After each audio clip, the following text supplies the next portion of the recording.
बनैमा तान तान बुहान मलाई देखेर म अगाडि बस्छु। तीनजना हो फेरि हामी फेरि आज भनेर भन्न मिल्दैन। अगाडि लाउनु पर्छ। कहाँ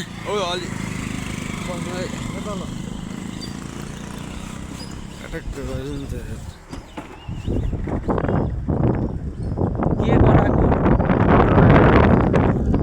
होइन क्या त्यहाँ माथि कहाँ गयो त दाइहरू आउनु पर्ने बाटो सफा त यस्तै हुनुपर्ने हो क्या। ढलान भन्दा पिच भएको भयो दामी हुन्थ्यो। अब यो ढलान हालेर फेरि पिच गर्ने होइन बवाल हुन्छ क्या होइन त्यस्तो आइडिया ल्याउनु पऱ्यो क्या। ढलान गर्ने अब यहाँ पिच गरिदिउँ कि फेरि बाटो चलल यो ढलान कहिल्यै भत्किन्न क्या त्यस्तो भएपछि माथि माथिको फेरि गयो भने फेरि थप्न पाइएको रे त्यो ढलान त काट्नै पर्छ।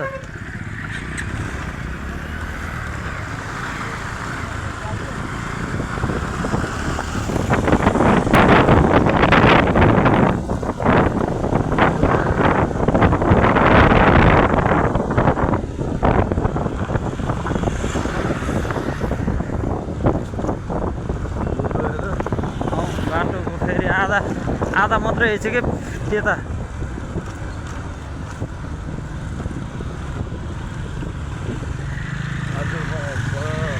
छ यता ठोके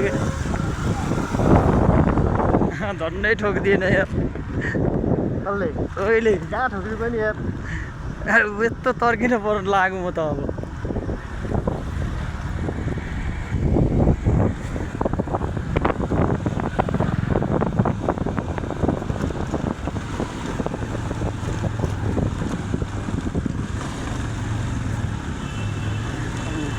बाटो कस्तो छ? बाटो त कडा हो क्या गाउँतिर बरु होइन पिच भइसक्यो सबै बाटो लगभग होइन। अनि काठमाडौँको जुन हाम्रो यो राजधानी छ नि त्यहाँ त भित्रभित्र त अझै नि भरेन रहेछ त यतै यतै रोक्ने हो कि दाइले आउँदैन पता हो कि बिस्तारै आउँदैन पनि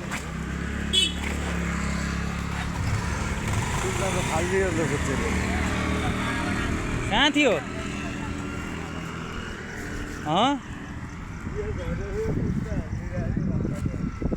कस्तो साइको यार उहाँ कहाँबाट लिएर आएको लात्ताले हानेर कुनामा पो पुऱ्याइदिन्छ ल।